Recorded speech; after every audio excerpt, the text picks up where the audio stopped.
우리 사람들은 나름대로 다 자기 삶의 가치관이 있습니다. 또 가치관이 이때에 또 나름대로 또한 욕심도 갖고 살아가게 됩니다. 근데 우리가 욕심은 한이 없고 끝이 없습니다.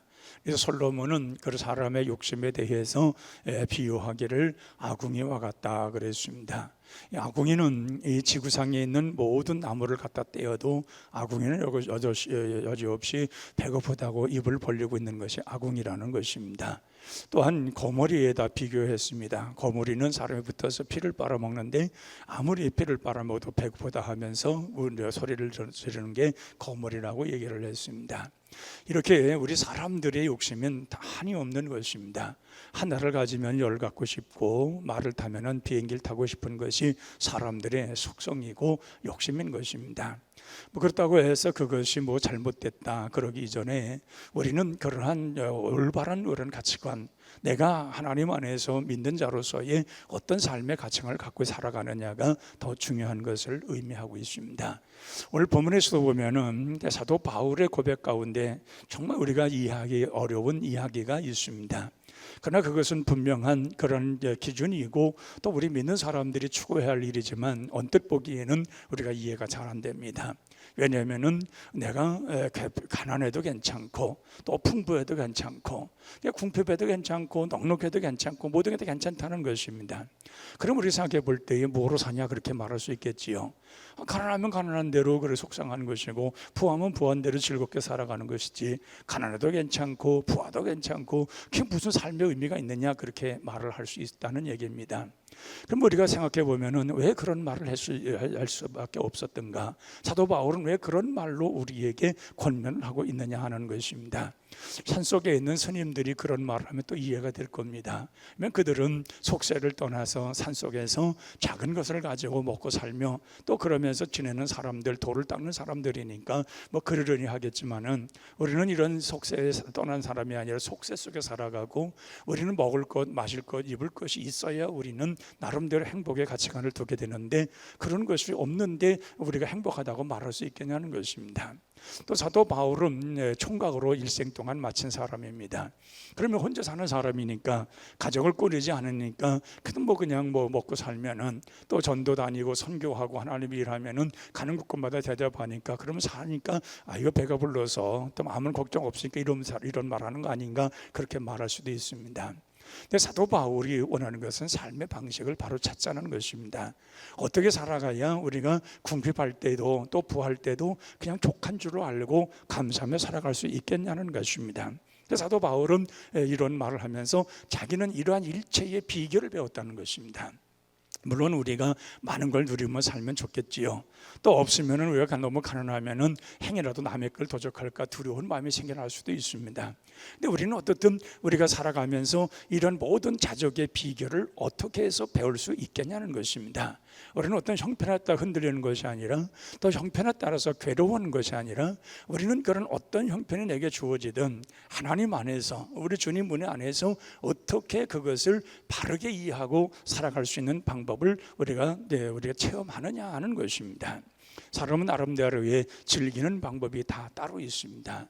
골프를 친 사람은 골프를 치면서 잘 치든 못 치든 골프를 가면은 난 골프 치는 사람이니까 근데 취미가 있으니까 좋다고 그렇게 말할 것입니다.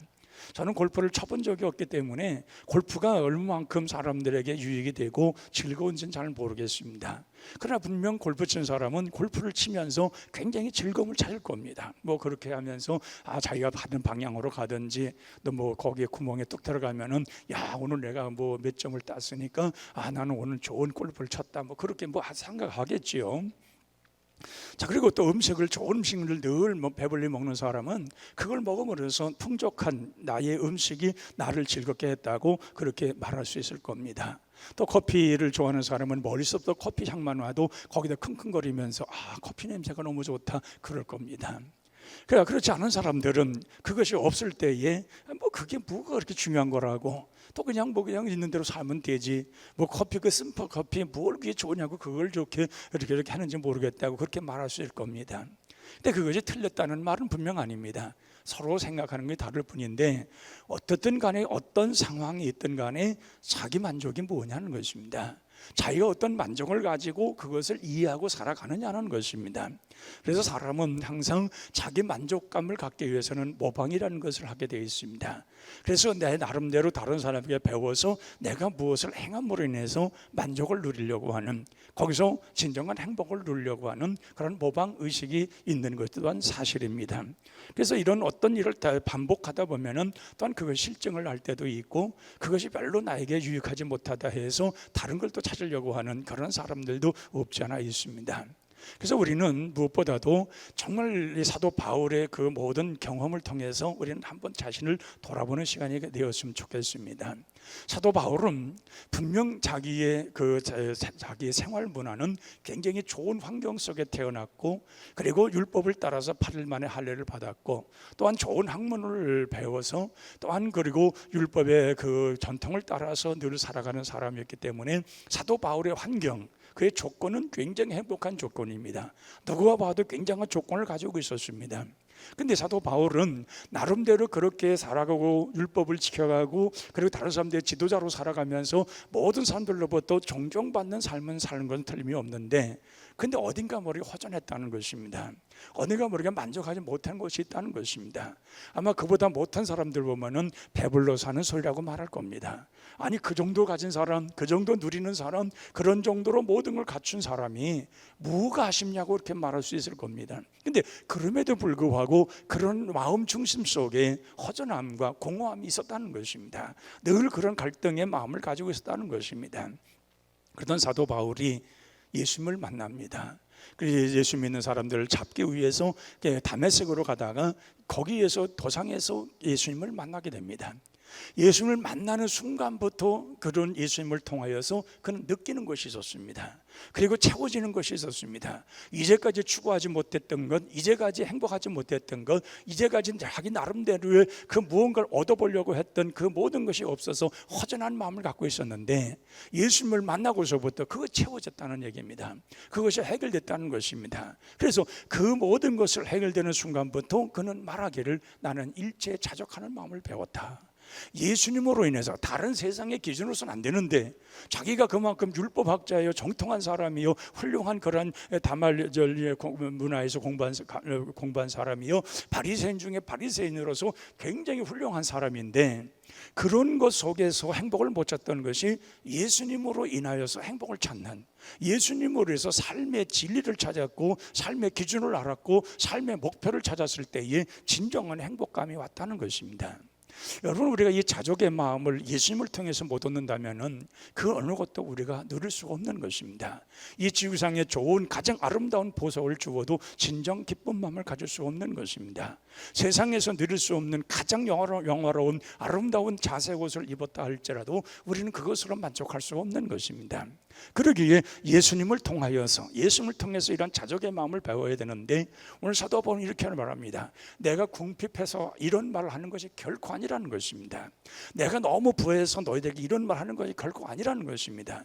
내가 궁핍하고 가난해서 이런 말을 하는 것이 아니라, 나는 내 있는 것 자체, 내가 살아있음의 자체, 또 하나님으로 인해서 내가 살고 있는 이 자체가 바로 자족의 마음이라는 것입니다. 그래서 이 모든 것을 다 비천할 줄인데 처할 줄도 알고, 풍부한 것에 설할 줄도 알면서 자기 나름대로 모든 걸 살아가면서 그 모든 자족의 일체의 비결을 배웠다는 것입니다. 누구를 통해서? 예수님을 통해서 그걸 배웠다는 것입니다. 오늘 우리가 이러한 자족의 마음을 우리가 배워야 될 줄로 압니다. 최초의 시조 아담은 하나님께서 에덴 동산을 만드신 후에 거기에서 마음껏 누리며 살라고 그랬습니다.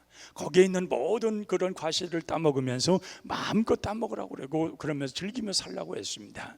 그런 한 가지 내가 하지 말을 것이 하나가 있는데, 그런 동산 중앙에는 선악을 알게 하는 선악과만큼은 따먹지 말라고 그랬습니다. 그럼 선악과만큼은 따먹지 말라고 하는 말을 들었으면은 그것을 그대로 지켜가면 됩니다. 그렇게 살아가면 아담과 하와는 전혀 걱정 없이 행복한 그런 매일의 생활을 할 수가 있었습니다. 그런데 그 하나님이 일러준 말씀이 그 선악과를 보는 순간에 그 모든 것이 아름다움으로 보여지고 탐스럽게 보여지고 행동에 옮기는 가운데서 그는 죄책감을 갖게 왔다는 것입니다. 그걸 따먹으면 기쁠 줄 알았습니다. 이제는 그것을 따먹으면서 자기는 최대 행복을 느낄 줄 알았습니다. 그리고 그걸 따먹으면서 굉장한 능력을 받아서 하나님의 그 권위까지 올라갈 만한 능력이 자기에 올 줄 알았습니다. 그런데 어떻게 되었습니까? 저주를 받았습니다. 이 아담으로 인해서 아담만 저주받은 것이 아니라 모든 땅 동식물들이 다 저주를 받은 것입니다. 이 얼마나 큰 불행이냐는 것입니다. 하나님이 일러준 말씀을 마음에 들었으면 자족의 마음을 가지고 에덴 동산에서 모든 걸 누리면서 마음껏 살 수 있는 사람이었습니다. 그러나 그 들려진 말씀이 어떤 형상화되어서 그런 모양대로 그것에 대해서 유혹을 받는 순간부터 인간은 타락한다는 것입니다. 그렇기 때문에 여기서 사도 바울이 말하는 이 자족의 마음이라는 것은 어떤 많은 것을 누리는 그런 형상의 어떤 모양에서의 중요성이 아니라 들려진 말씀을 내 마음에 얼마만큼 지켜가느냐는 것입니다. 하나님이 내게 주어진 말씀을 얼마만큼 내게서 그런 일들을 해 나가야 되는 거냐, 그렇게 행하고 그 실천으로 옮겨가느냐는 것입니다. 그래야 우리는 자족의 마음을 갖습니다. 요즘에 집을 갖지 못한 분들이 항상 하는 말이 너무 부동산이 올랐다고 말을 합니다. 살 재간이 없다고 말을 합니다. 그래서 하는 말이 그래도 집을 살려면 오늘 사는 날이 제일 싸다는 거예요. 그 말은 뭡니까? 내일이면 또 올라간다는 거예요. 오늘 사는 것이 싸다는 거예요. 그것이 사는 방법이라는 얘기입니다. 근데 여러분 오늘 산다고 해서 그거 집을 사고자 하는 사람들이 그 많은 걸 싸놓는 것도 아니고 내일이면 또 올라갈 텐데 또 일주일이면 더 올라갈 텐데 한 달이면 더 올라가고 1년이면 더 올라갈 텐데 그러면서 한식을 하며 살아가지 않습니까? 그러니까 우리는 정말 매일매일의 이런 것을 경험하고 살아갈 때에 있는 곳에서 내가 그것을 적당하게 우리가 있는 줄로 족한 줄로 알고 살려고 하면 어떤 마음을 가지느냐는 것입니다. 그래서 사도 바울은 그것을 오늘 말씀을 하고 있습니다. 아담과 하와처럼 어떤 것을 보았을 때에 형상화시키지 말고 그것에 대한 어떤 모양대로 따라가 살아가지 말고 내가 하나님 안에서 하나님이 들려준 말씀을 통하여 자기를 통제할 줄 아는, 자기를 거기서 정리하며 살아갈 수 있는 이러한 마음을 갖고 살아가는 것이 더 중요하다는 것입니다. 우리는 이런 가을의 날에 우리가 어떤 탐스러운 배나무를 보았을 때에 배가 주렁주렁 아름답게 일러진 것을 보면서 야, 참 올해는 풍성한 가을이 되겠구나, 그 과일 참 실하게 잘 맺었구나, 그렇게 말을 하면서 즐거워하고 보면서 가을의 모습을 우리가 느낍니다. 그걸 따먹는 순간부터는 죄의식이 생기는 것입니다. 왜 그렇습니까? 남의 것을 내가 따먹었기 때문에 그렇습니다. 보면서 즐거우면 그건 죄짓지 않습니다. 보면서 가오를 느끼면 그건 오히려 노래가 나오고 아, 이런 것을 주신 하나님이 참 감사하구나, 내 것이 아니라도 내가 기쁘고 감사할 수가 있습니다. 그러나 그것을 따먹는 것으로 실행을 옮길 때는 죄의식이 온다는 이야기입니다. 그러니까 남의 것을 내 것으로 있는 줄 알고 족하게 살면은 이게 자족의 마음을 갖게 되는데, 남의 것을 내 것으로 생각하고 남의 것도 내 것으로 생각하는 그 순간부터 자족의 마음은 깨진다는 것입니다.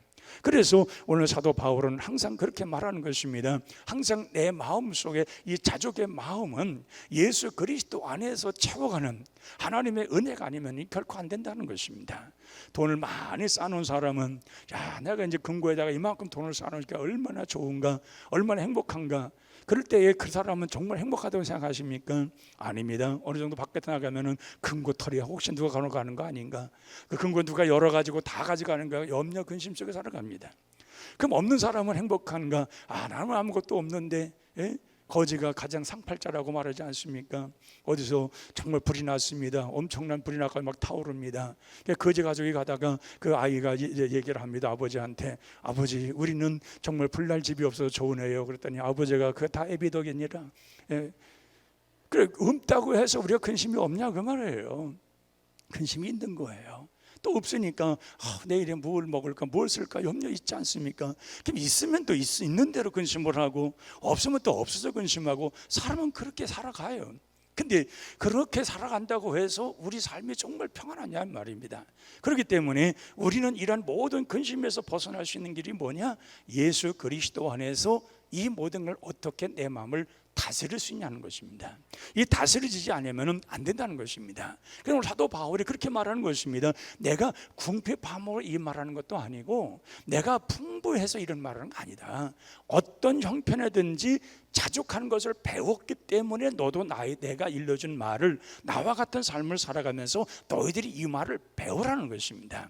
이 자족의 마음을 배워야 그렇게 너희들이 자족의 마음을 가지고 그렇게 마음을 평화롭게 가질 수 있다는 것입니다. 욥기서에 보면은 욥이 결혼을 하고 자녀를 얻고 재산을 많이 얻어서 당대에 욥은 굉장히 부자라고 그랬습니다. 그리고 의로운 사람이고 경건한 사람이었고, 그리고 아들들이 모여서 연애를 베풀면은 행여라도 아이들이 범죄할까봐 아이들 한 몫을 한 몫으로 양을 잡아서 하나님의 번제를 드렸다고 그랬습니다. 엄청난 부자입니다. 잘 사는 사람이었습니다. 그런데 하나님으로 해서 시험 받으면서 그 재산 다 없어지지 않습니까? 열전에 다 죽지 않습니까? 그리고 자기 아내는 저주하면서 이제 하나님을 욕하라고 하면서 떠나버리지 않습니까? 그리고 거기다 몸가에 피부까지 생겨가지고 악청이 나가지고 갈기로워가지고 개화장을 깨서 긁는 그런 아픔을 겪고 있지 않습니까? 그럴 때 얼마나 그 마음이 허망하겠어요. 그 많은 재산이 있었고 정말 자녀들과 더불어 행복하게 살고 정말 안락한 가정을 이루며 살아갔던 사람이 하루아침에 모든 거 다 잃어버렸을 때에 얼마나 절망하겠냐는 거예요. 이 상실감이라는 건 이루 말할 수 없는 것입니다. 경험해보지 않은 사람은 알 수가 없는 상실감입니다. 다 잃어버렸는데 거기다가 몸이라도 건강하면 다시금 열심히 살고 열심히 노력해서 살면 되겠는데 질병까지 와가지고 그런 고통을 받고 있으니 얼마나 그 모든 걸 잃어버린 것에 대한 상실감이 크겠냐는 것입니다. 근데 그런데 이 욥이 이런 깨달음이 있습니다. 그가 세상에 태어날 때에 자기 의지로 태어나지 않았다는 것입니다. 어쩌다가 부모님으로 인해서 태어났다는 것입니다. 태어날 때에 아무것도 가져온 것이 없다는 것입니다. 빈손으로 왔다는 것입니다. 그러니까 자기가 누리고 이제는 자기에게서 모든 거 다 떠났는데 이젠 내가 죽을 날만 남았는데 이제 죽을 날만 기다리는 순간에 나도 죽을 때에 빈손으로 갈 텐데 뭐가 내가 아쉽겠느냐, 그걸 깨달았습니다. 그 순간부터 이 욥은 이렇게 말합니다. 내가 하나님을 원망하지 않겠다. 나는 이제 오히려 하나님 앞에 찬양하고 기뻐하며 감사하겠다고 말합니다. 그만큼이라도 이제까지라도 이렇게 누리고 살 수 있게 하셨던 하나님 앞에 감사하겠다는 겁니다. 그게 자족의 마음인 것입니다. 어차피 빈손으로 와서 빈손으로 갈 텐데 내가 이제까지 누렸던 거 다 사라진다고 해서 하나님 원망할 필요가 뭐 있겠냐는 겁니다. 어차피 빈손으로 갈 건데 일찌감치 조금 시간적으로 조금 일찍 없어진 것뿐인데 내가 빈손으로 갈 텐데 그거 없었다고 하나님 원망할 필요가 없다는 것입니다. 오히려 나에게 그러한 것을 이제까지 누리게 했던 하나님을 감사하며 찬양하겠다고 그 말을 하지 않습니까? 그때 얼마나 그 마음이 평안하겠냐는 것입니다. 아마 그 모든 걸 잃어버리는 그 순간에 그 상실감은 이루 말할 없어서 정말 아마 죽고 싶었을 겁니다. 내가 살아서 뭐 하겠는가, 이만큼 내가 살았던 사람인데 거지가 돼버리고 이제 식구들도 다 떠나버리고 다 죽어버리고 이거 막 거지 같은 생활인데 내가 이게 사람들이 볼 때 조롱이나 당하고 내가 살 이유가 뭐냐, 그렇게 말했을 겁니다. 얼마나 그 충격적인 그런 환경이 찾아왔냐는 것입니다. 그런데 하나님 안에서 자기를 발견한 순간에 빈손으로 왔다가 빈손으로 가는데 내가 좀 이거 없어졌다고 해서 이것 때문에 하나님을 원망할 필요가 있겠는가? 오히려 나는 하나님을 찬양하리로다. 이게 자족의 마음이라 그 말입니다. 그렇다고 해서 우리가 모든 것 다 사라지라는 것은 아닙니다. 우리가 있는 그 속에서 이런 사도 바울이 말하는 것처럼 자족의 마음을 가져야 내가 하나님 안에서 떳떳할 수가 있고 모든 사람들 앞에서도 내가 행복한 마음을 잃어버리지 않고 살아갈 수가 있다는 것입니다. 알렉산더 전 대왕이 전 세계를 점령할 때에 끊임없이 전투에서 승리를 하고 있습니다. 승리를 하는데 어느 전투에서는 자기의 병사보다도 상대방의 병사들이 훨씬 숫자가 많습니다. 이건 전쟁해봤다, 이건 지는 전쟁입니다. 아무리 용맹스러운 그런 자기 군사들이 많아도 이건 이길 수가 없는 전쟁이었습니다. 이 알렉산더 대왕은 굉장히 이걸 어떻게 할까 하여 저 잠을 못 자고서 이렇게 생각을 하고 이 생각 저 생각 그런 생각을 계속하고 있었습니다. 근데 그에게 하나의 지혜가 떠올랐습니다. 그리고선 모든 병사들 그 지휘관들을 불러 모았습니다. 나는 간밤에 하나님께로부터 내가 신의 계시를 받았다. 이 동전이 있는데 이 동전에서 이게 던져가 떨어졌을 때에 숫자가 나오면 우리가 승리하는 것이고 만약에 뒤에 그림이 나오면은 우리는 패배하는 것이다. 그래서 이 신의 계시를 받았기 때문에 우리 이 동전으로서 우리는 결정할 수가 있다 하고, 그리고서는 그 병사에게 그 동전을 던지라고 그랬습니다. 저는 또 떨어졌습니다. 떨어졌을 때에 모든 사람들이 거기다 집중해서 봅니다. 이게 과연 숫자냐 그림이냐, 거기에 모든 관심을 두고 있었습니다. 그런데 딱 떨어졌을 때에 거기에 딱 들여다보는 순간에 숫자가 나왔습니다. 이게 이기는 것입니다. 신이 그렇게 계시해 줬기 때문에 이긴다는 것입니다. 병사들에게 얘기가 퍼졌습니다. 정말 알렉산더가 지난 밤에 정말 그 신으로부터 계시를 받았는데 이 동전에서 숫자만 나오면 우리는 이긴다고 했다. 거기에 모든 병사들은 이제 신이 함께하기 때문에 이긴다는 사기가 충천해가지고 전투에 이겼다는 것입니다. 먼 훗날에 알렉산더에게 물었습니다.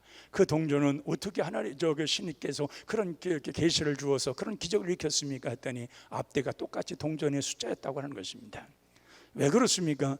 자기는 그것만이 이길 수 있는 방법을 알았기 때문에 그렇습니다. 이게 만약에 그림에 닫혔으면 50대 50이지만 양쪽에 다 숫자가 있기 때문에 자기는 이것만 확실하게 그 군인들에게 심어주면 이긴다는 것입니다. 우리 삶이 연약하고 부족해도 정말 하나님이 내게 주시는 그러한 능력이 있으면은, 오늘 사도 바울이 말하는 것처럼 내게 능력 주시면서 내가 뭐든 할 수 있다는 그런 고백처럼 정말 하나님이 나에게 능력을 주시면 자족의 마음을 갖고 이기는 것입니다. 어떤 상황에서 일어나고 달려가고 그리고 승리할 수가 있는 것입니다. 이것이 우리의 신앙의 중심이 된다는 것입니다. 역대상 4장 9절에서 10절에 보면 야베스의 기도가 나옵니다. 그 왕들의 얘기를 나오다가 야베스가 딱 얘기가 나옵니다. 이건 평면 야베스가 왜 거기에 들어가냐는 것입니다. 우리는 이것을 잘 이해할 줄 알아야 됩니다. 우리는 야베스에 대해서 우리는 자세한 건 잘 모르고 단지 그가 지경이 넓혀진 것만 알고 그 야베스의 기도, 지경을 넓혀달라고 그런 기도를, 야베스와 같은 기도를 많이 합니다. 그러나 본래에 하나님께서 이 야베스를 어떻게 축복하셨냐를 보면 기가 막힙니다. 이스라엘 백성들은 정말 그들이 잘못으로 인해 가지고 바벨론으로 70년 동안 포로를 앞에다 끌려갔다가 돌아온 백성들입니다. 그들은 그렇기 때문에 항상 그들의 한쪽 마음속에는 우리가 범죄해서 이런 부끄러운 일을 당했다는 것입니다. 그러면서 그들은 뭐라고 말하면, 우리들이 죽어서 세상 떠날 때 우리가 부끄러워서 우리가 조상들 어떻게 만나냐는 것입니다. 자기들이 정말 조상들로부터 받은 그 땅을 더 번성시켜야 되고 모든 사람들로부터 더 뛰어난 민족으로 세워놨어야 되는데 자기들 시대에 이런 쫄아붙어 버리고 정말 멸망을 당하고 포로로 끌려가고 가진 고생 다 당하고 돌아왔으니 나라를 제대로 못 지킨 그거에 대해서 자기가 조상들에 가서 조상을 어떻게 보겠냐는 겁니다. 그런 여러 가지 근심 속에 모든 사람들이 고국에 들어왔음에도 희망을 잃어버리고 낙심하고 살아갑니다. 그때에 야베스가 이 얘기가 똑 들어갑니다. 그 말은 뭐냐? 야베스는 왕족도 아니고 평민인데 봐라, 하나님 앞에 기도했더니 이런 축복을 주지 않느냐? 하나님 앞에 기도했더니 지경을 넓혀 주었고 그가 살아간 동안에 하나님께서 은혜를 베풀어 주어서 근심이 없도록 살아주지 않게 하셨느냐? 바로 이건 뭐냐? 우리는 기도하면 된다는 것입니다. 우리는 다 똑같은 그런 연약한 사람들이지만은 기도하면 하나님의 그런 기적을 베푸시고 그런 축복을 주신다는 것입니다. 바로 그렇기 때문에 이스라엘 백성들이 야베스의 말을 듣고 희망을 얻은 것입니다. 이제까지 왔던 그런 전통적인 왕권 계승을 통하여서 이루어졌던 이런 모든 걸로 받는 부끄러운 역사를 가지고 있었지만은 절망과 낙심 속에서 이제는 이런 어찌할 수 없는 그런 낙심하는 그런 민족이었지만은, 그러나 이 야베스가 등장하고 야베스의 말이 들어옴으로 인해서 하나님께 기도하는 사람들이 이런 축복이 주시는 것이다. 하나님이 축복할 때 하나님께 지경을 넓혀주시고 정말 그들이 살아가는 동안에 근심과 염려 없도록 막아주시는 하나님이 바로 우리가 믿는 하나님이라는 걸 전파하게 되는 것입니다. 그런 것이 오늘 우리 자신들에게 있어야 내가 자족한 마음을 갖게 되는 것입니다. 상황을 보는 것이 아니라 그 상황 속에서 나를 이끌어 가시고 그런 상황 속에서 승리하게 하시는 하나님을 바라보게 하는 것이 이게 은혜요, 이것이 우리 믿는 사람들의 축복이라는 것입니다. 그래서 축복이라고 하는 거, 이 자족일의 마음이라는 것은 내 마음적으로 느끼는 풍요를 말하는 것입니다. 그래서 예수님께서 말씀하실 때에도 어떤 어리석은 부자가 정말 풍작이 이루었을 때에 많은 걸 얻었을 때에 정말 그것을 곳간 헐어가지고 꽉 더 다 채우면서 이렇게 말하지 않습니까? 내 영혼아 보아라, 얼마나 많이 채워졌는 거, 이제 먹고 마시면서 즐겁게 즐기자. 근데 예수님께서 뭐라고 말합니까? 그 영혼을 오늘 불러가면 그의 누구 것이 되겠는가? 어리석은 부자의 얘기를 말하고 있습니다. 그렇기 때문에 이 풍족과 자족이라고 하는 것은 내가 현재의 지금 분초마다 느끼는 나의 삶의 기간입니다. 그것을 내가 얼마만큼 우리가 제대로 느끼고 사냐는 것입니다.